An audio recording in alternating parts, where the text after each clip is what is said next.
Good afternoon, students. Today we are going to start the next topic, that is the some key points or some information for the about the DNA and such as anti-parallel strand. We have discussed this anti-parallel word in previous video, but what is the actually meaning of this anti-parallel? Anti-parallel, that means parallel shows both strands are parallel, but what is the meaning of anti? Anti, that means the direction or the polarity of the strand is different. That means this one strand of DNA, if is 5 prime to 3 prime, the second will be 3 prime to 5 prime. तो इसको बोलते हैं when the two strands of DNA are oriented in opposite direction, they are called anti-parallel.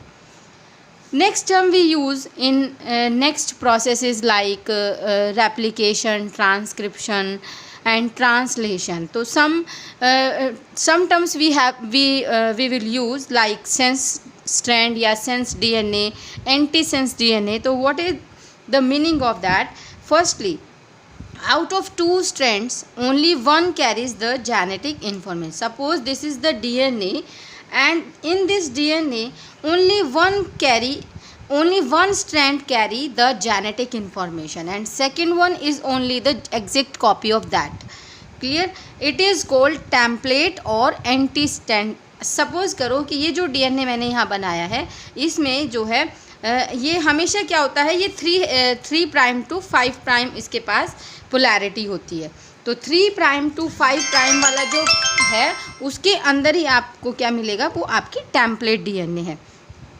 तो ये हो गया आपका 3 prime to ये यहाँ पर ये मैंने उल्टा लगा दिया, 3 प्राइम टू 5 प्राइम जो जहाँ पर 3 से 5 की तरफ चल रहा है और दूसरा होगा पोलैरिटी जो 5 से 3 की तरफ चल रहा है. तो जो 3 to 5 होगा उसको बोलते हैं टेम्पलेट और एंटीस्ट्रैंड्स DNA और ये जो दूसरे वाला होगा उसको वो माइनर कॉपी होगा और उसकी जो पोलैरिटी होगी वो 5 प्राइम टू 3 प्राइम होगी और इसको हम कोडिंग या सेंस स्ट्रैंड बोलते हैं. और the code of coding strand is same as mRNA, यानी कि जब इस जो भी आपका मैंने अभी बताया ना, जैसे कि 3 प्राइम टू जो 5 प्राइम पोलैरिटी वाला DNA है, तो ट्रांसक्रिप्शन के प्रोसेस में क्या होता है, जो DNA है DNA से कॉपी बनती है mRNA की, तो उसको ट्रांसक्रिप्शन बोलते हैं. यही तो जब mRNA की कॉपी बनती है तो वो DNA के एग्जैक्ट होती है, उसका मतलब कॉम्प्लीमेंट्री आती है और तो वो बिल्कुल एग्जैक्ट सेम होती है उस कोडिंग सेंस और सेंस स्ट्रैंड के. ये बात अभी ऐसे आपको ओरली नहीं समझ में आएगी, मैं अभी आपको यहाँ पर एग्जांपल से समझाती हूँ. यहाँ पर आप एक एग्जांपल में देखो, ये समझो कि मैंने यहाँ पर एक DNA लिखा हुआ है. तो ये जो DNA हमने लिखा है तो ये इसके क्या हैं, न्यूक्लियोटाइड हैं, यानी कि जो बेस पेयर हैं. तो कुछ भी लिख लिया जैसे हम लोगों ने. तो ये देखिए आप, ये 3 प्राइम टू 5 प्राइम है, तो ये कौन सा हो गया, कोडिंग एंटीसेंस DNA स्ट्रैंड. और जो 5 प्राइम टू 3 प्राइम है वो हो गया आपका कोडिंग स्ट्रैंड. क्लियर? हम हमेशा जब भी लेंगे इस डायरेक्शन में लेंगे. तो when the protein synthesis occurs, जब प्रोटीन सिंथेसिस होता है तो जो टेम्पलेट एंटीसेंस जिसको हम बोल रहे हैं DNA, यहाँ से mRNA बनेगा और ये हमेशा किसका कॉम्प्लीमेंट्री बेस पेयर होगा, टेम्पलेट DNA का. और बस इसमें फ़र्क क्या होगा, it has uracil at the place of thymine. जहाँ जहाँ थाइमिन है, अब थाइमिन के अपोजिट क्या आना चाहिए, एडेनिन. ठीक है, एडेनिन तो उसमें होता है. इसको दोबारा अच्छे से समझेंगे. जैसे मैंने ये एग्जांपल लिया कि ये कोई हमने स्ट्रैंड ले लिया, ठीक है. तो ये मेरे पास DNA का स्ट्रैंड है, जो आपका ये टेम्पलेट. तो इसका कोडिंग स्ट्रैंड पे ज़रा ध्यान दो, यहाँ भी आपने देना था ध्यान. ये देखो, G का C के साथ हमेशा पेयर होता है, A का T के साथ. तो हमेशा G के अपोजिट C आएगा और A के अपोजिट T आएगा. ठीक है, ये तो हो गया हमारे दोनों DNA के स्ट्रैंड. लेकिन जब इससे क्या बनेगा, mRNA बनेगा, तो ये टेम्पलेट का तो कॉम्प्लीमेंट्री होगा लेकिन कोडिंग का सेम होगा। जैसे जी का कॉम्प्लीमेंट्री क्या होता है, सी, ए का कॉम्प्लीमेंट्री टी होता है ना, लेकिन आरएनए में टी नहीं होगा, तो यहाँ पर यूरेसिल आ जाएगा। फिर इसका भी यूरेसिल, टी का कॉम्प्लीमेंट्री हो गया ए, सी, जी, ए का कॉम्प्लीमेंट्री यहाँ पर टी आना चाहिए था, लेकिन एमआरएनए है तो यहाँ पर यू आएगा और टी का आ गया ए। अगर यहाँ पर हम थोड़ा सा ध्यान दें तो ये कोडिंग डीएनए से बिल्कुल मैच करता है। देखो सी, टी की जगह हमें आएगा you, A, C, ji, you, ए। यानी कहने का मतलब क्या है, जो एमआरएनए है, एमआरएनए का जो सीक्वेंस है वो कोडिंग डीएनए से मैच करता है, बट उसमें टी की जगह यू आ जाएगा, और वो टेम्पलेट डीएनए का हमेशा कॉम्प्लीमेंट्री होता है। अब इसकी जिस बच्चे के ये कंसेप्ट बिल्कुल क्लियर होते हैं उसको कई बार जो है एग्ज़ाम में 1 नंबर का क्वेश्चन कभी गलत नहीं होता।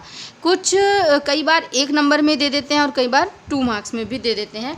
मैंने यहाँ पर सैम्पल के लिए न्यूमेरिकल लिखा हुआ है, क्वेश्चन लिखा हुआ है, a template strand is given below. यहाँ पर एक टेम्पलेट स्ट्रैंड दिया हुआ है। यहाँ पर मैंने 2 क्वेश्चन आपको खुद करने के लिए दिए हैं और आपने ये खुद करके मुझे फ़ोटो भेजने हैं। तो टेम्पलेट स्ट्रैंड हमें दिया हुआ है और आपने इसका एक तो कोरस्पॉन्डिंग कोडिंग स्ट्रैंड लिखना है, यानी कि इसी का ही डीएनए का कोडिंग स्ट्रैंड, और साथ में अगर इससे एमआरएनए बनता है तो वो कैसे, उसकी क्या सीक्वेंस होगा। बिल्कुल इसी तरह ये ऐसे क्वेश्चन हो गया कि हमने आपको ये दे दिया तो आपको उसका कोडिंग डीएनए भी बताना है और उसका एमआरएनए भी बताना है। ठीक है, अगला क्वेश्चन है अकॉर्डिंग स्ट्रैंड। अब यहाँ पर जो हम लोग ध्यान देने वाली बात है, हम लोग ये देखते हैं कि हमें दिया क्या है। यहाँ पर हमें टेम्पलेट स्ट्रैंड दिया हुआ था। टेम्पलेट स्ट्रैंड वो होता है जिसकी कॉपी होती है, ठीक है, जिसमें जेनेटिक इन्फॉर्मेशन एक्चुअल में होती है। यहाँ लिखा है अकॉर्डिंग स्ट्रैंड इज, मैंने इसको हाईलाइट भी किया हुआ है। कोडिंग स्ट्रैंड का मतलब है हमें कौन सा डीएनए दिया हुआ है, नीचे वाला जो सिर्फ कॉपी है, ये टेम्पलेट नहीं है। अब इसने क्या कहा, is given below and write down the sequence of mRNA. अब आपको इस कोडिंग स्ट्रैंड का केवल एमआरएनए बताना है। ये न्यूमेरिकल कैसे होगा, कोडिंग स्ट्रैंड में जब एमआरएनए बनता है तो हमें उसके कॉम्प्लीमेंट्री नहीं लिखने होते। कोडिंग स्ट्रैंड का एमआरएनए के साथ सेम सीक्वेंस होता है, लेकिन डिफरेंस का आता है जहाँ टी है वहाँ यू आ जाएगा और जी की जगह जी आएगा, ए की जगह ए। तो ज़्यादातर जो बच्चे होते हैं केयरफुली क्वेश्चन को रीड नहीं करते, जिसकी वजह से उनके मार्क्स कट जाते हैं। तो ये था कुछ जो बहुत क्वेश्चंस इस टाइप में आते हैं और ये बेसिक है डीएनए के बारे में। इसके बाद हम लोग अब पढ़ेंगे, हमने डीएनए पढ़ लिया तो हम लोग अब ये देखेंगे कि जो प्रोकैरियोटिक डीएनए है और जो यूकैरियोटिक डीएनए उसमें क्या डिफरेंस होता है। तो यूकैरियोटिक जो डीएनए होता है वो 2 जगह मिलेगा आपको, एक तो न्यूक्लियस में तो मिलता ही है और यूकैरियोटिक सेल में सेमी ऑटोनोमस ऑर्गेनेली होती है। जो एनिमल्स होते हैं उसमें प्लास्टिड तो होते नहीं है, लेकिन हाँ माइटोकॉन्ड्रिया होता है, तो उसमें सेमी ऑटोनोमस ऑर्गेनेली उसको बोलते हैं। तो वहाँ पर और एक्स्ट्रा डीएनए मिलता है। जो प्रोकैरियोटिक डीएनए होते हैं तो वो कभी भी किसी सब सेलुलर स्ट्रक्चर में नहीं होते, क्योंकि उसमें जो भी डीएनए है वो सब साइटोप्लाज्म में एज इट इज़ रहता है। दूसरी बात, यूकैरियोटिक में जो डीएनए है वो डायरेक्ट कांटेक्ट में नहीं होता साइटोप्लाज्म के, क्योंकि आपको सबको पता है हाँ जो एनिमल्स है या जो भी यूकैरियोट्स हैं उनके जो डीएनए होते हैं वो क्रोमोसोम के फॉर्म में, या आप कह सकते हो न्यूक्लियोलस के अंदर, न्यूक्लियस के अंदर ये बिल्कुल सेफ रहता है। और जो डायरेक्टली एम्बेडेड होता है साइटोप्लाज्म में। यहाँ पर जो यूकैरियोटिक है उसमें 2 तरह का डीएनए मिलेगा, न्यूक्लियर डीएनए जो कि न्यूक्लियस में मिलेगा, और ऑर्गेनेली डीएनए की जैसे सेमी ऑटोनोमस ऑर्गेनेली में होता है। तो जो प्रोकैरियोट्स हैं उसमें भी 2 तरह का ही है, क्रोमोसोमल डीएनए जिसमें एक्चुअल में जेनेटिक इन्फॉर्मेशन है, और दूसरा होता है प्लाज्मिड, ये एक्स्ट्रा क्रोमोसोमल डीएनए होता है और ये बहुत इंपॉर्टेंट है। है सेवरल मिलियन बेस पेयर, और इसके जो बेस पेयर हैं तो बहुत ज़्यादा होते हैं और प्रोकैरियोट में इनके अपेक्षा जो है कम होते हैं। इसमें सिस्टोन जो कंटेनिंग नॉन कोडिंग रीजन्स हैं और इंट्रॉन्स दोनों होते हैं। अब ये सिस्टोन और इंट्रॉन्स क्या है? जो डीएनए होता है, तो डीएनए के अंदर कुछ पार्ट ऐसी होती हैं जिसमें इंफॉर्मेशन होती है और कुछ पार्ट ऐसे होते हैं जिसमें इंफॉर्मेशन नहीं होती, वो ऐसे ही रिपीटेड उसके अंदर होता है, तो जेनेटिकली वो फंक्शनल नहीं होता। तो जो जेनेटिकली फंक्शनल है वो सिस्ट्रोन होते हैं और जो नॉन फंक्शनिंग है उसको इंट्रॉन बोलते हैं, यानी वेस्ट ही है। इसमें ऐसा नहीं होता, इनमें इंट्रॉन्स नहीं होते। और दूसरी बात, इसका जो यूकैरियोटिक का डीएनए होता तो बहुत बड़ा है, बहुत ज़्यादा बेस पेयर होते हैं, लेकिन ज़्यादातर जो पार्ट होता है वो फंक्शनल लेस होता है और प्रोकैरियोट्स में बहुत कम पार्ट जो है वो फंक्शनल लेस होता है। न्यूक्लियर डीएनए जो यूकैरियोट्स का होता है वो लीनियर होता है और ऑर्गेनेली वाला जो डीएनए है वो सर्कुलर, और इसके दोनों ही डीएनए सर्कुलर हैं।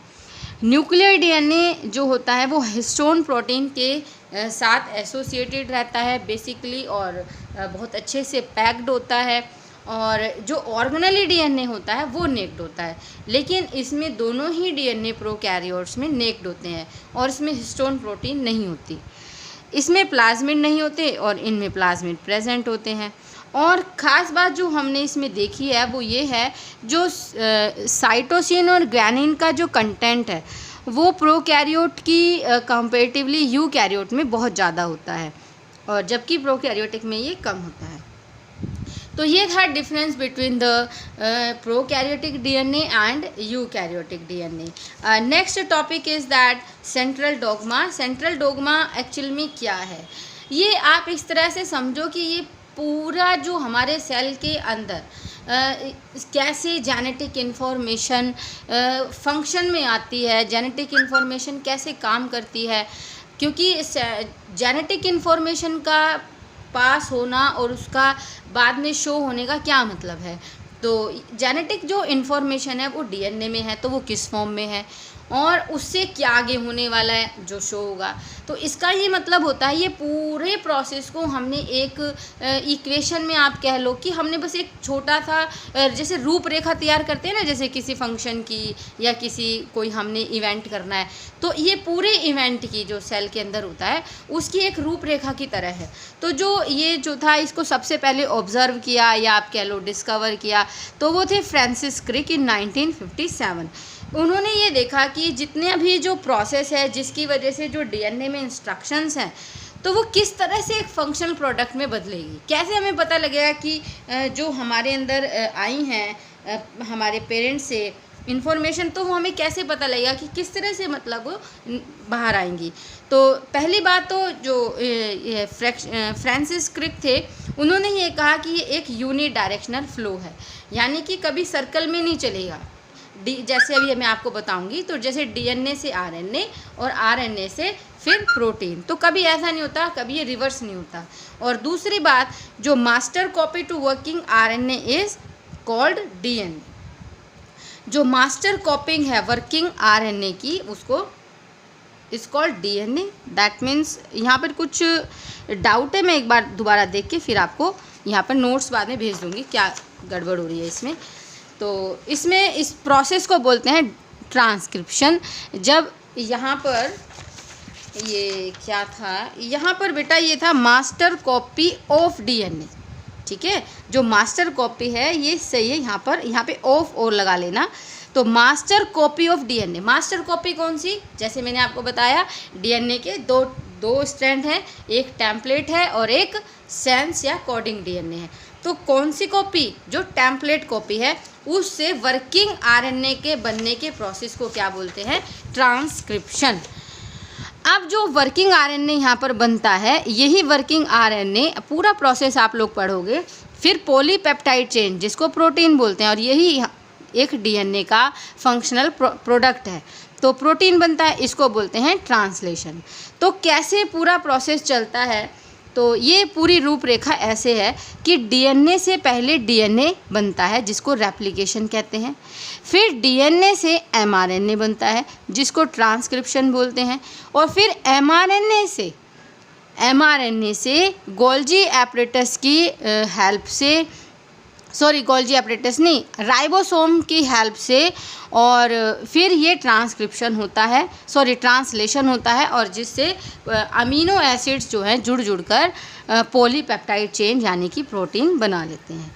तो ये पूरा प्रोसेस हमारी सेल के अंदर आता है कि किस तरह से, और जो डीएनए में इंफॉर्मेशन है उसी के अकॉर्डिंग वही अमीनो एसिड उसके अंदर जुड़ते जाएंगे।